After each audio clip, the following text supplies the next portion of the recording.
Well, in End of Innocence, we have a different Richie than we've seen in previous episodes. At this point, he hasn't really been an immortal long. He's still trying to reconcile himself with this. He's also trying to establish a certain amount of independence from McLeod. And when he goes after Carter Whalen, who is the companion of Harish Clay, we see things that Richie hasn't done previously. When he gets in close, he tries to immobilize the weapon. He's using his knees, he's using his elbows. There's a lot of slamming going on in the fight. It's not clean, it's not pretty. And again, the whole idea of a fight scene in a script is, what's its story? You know, what does the fight tell us about the character that the script maybe suggests, but the lines don't say?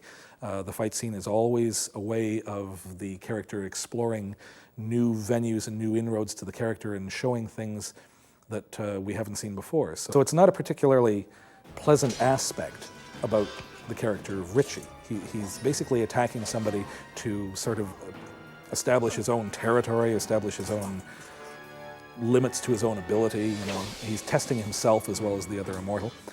So the death of Carter Whalen is totally unjustifiable, which then has consequences that impinge on McLeod. McLeod must now protect Richie from Harish. When I'm choreographing fights, as much as is possible, and it isn't always, unfortunately, but 99% of the time, the production meeting is the time to really start figuring out how the director wishes the fight to be shot. Now, Gerard Hamelin uses storyboarding an awful lot, more than most episodic television directors that I've seen. And it gives you a very, very clear idea of how he envisages the fight through the lens of the camera.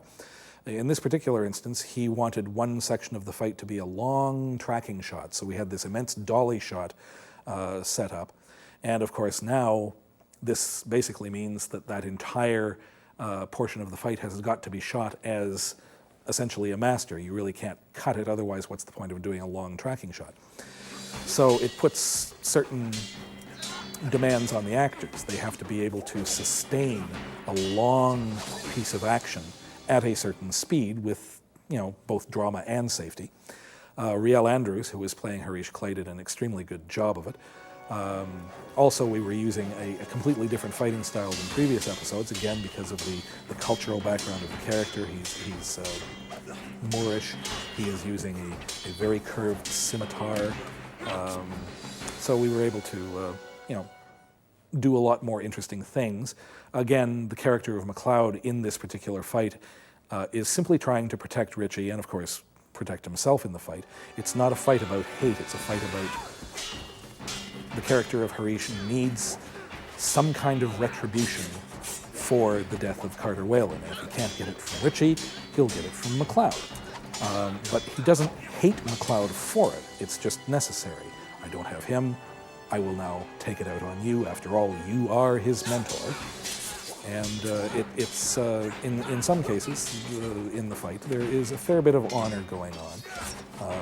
It's not a hot fight, it is a fast and furious fight, but it's not a hot fight like Richie and Carter.